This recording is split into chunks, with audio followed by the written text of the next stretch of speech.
A month has passed since Hamas tore through this rural community, but very little has changed in Kfar Azar.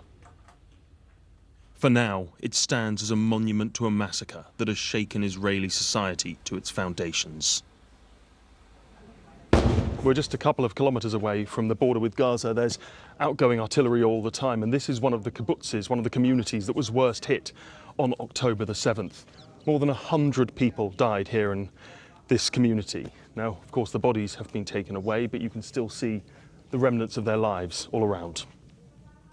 The sign says peace now. This was a community where many had sympathy for the plight of the Palestinians. But the events of last month seem to have fundamentally altered the way many Israelis think.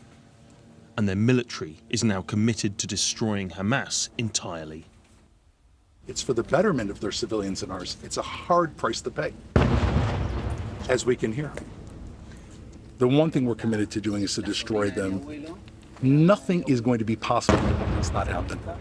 Nothing. None of these steps, none of this, anything else. And is the price that we're hearing being paid by civilians, as you know, innocent civilians and Gazans, is that a price that Israel is willing to accept? I'm not willing to accept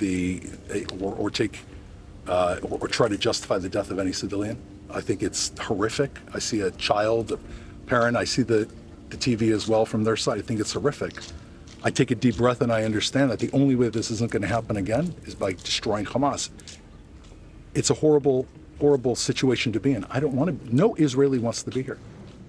Those words will be difficult for Dr. Ayad Shakura to hear. He was working in Nasser Hospital when he learned his two children, his mother, his brothers, their wives and their children were killed in an airstrike. What did these children do wrong? What crime did they commit to deserve tons of bombs on their heads? Tons of explosives on their heads? They were in Han Yunis in the south of the Gaza Strip, where many had fled for safety.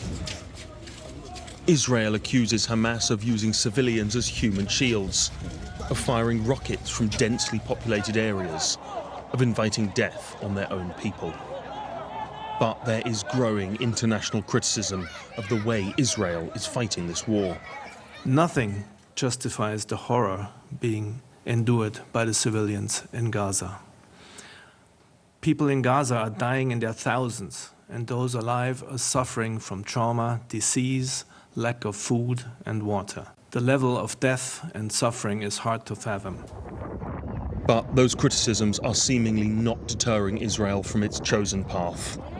Tonight, Prime Minister Benjamin Netanyahu said there would be no ceasefire until the hostages were released. A month on, the families of those hostages gathered in central Tel Aviv. This is a country still in shock and mourning. Some use art to process their trauma. It's not only the attack, it's the every day in here for a month, and even before. I have 3 siblings that are serving the army, and those days for me, it's my heart is breaking every single day. And it's not just the friends, and it's not just one specific event. It's every day, every hour, it's every person in here. I can tell you have a story, everyone. It was an outburst of violence 1 month ago today that reignited this conflict and brought these families to this square. But it has unleashed pain on hundreds of thousands more in the weeks since, many of them suffering and dying in the dark.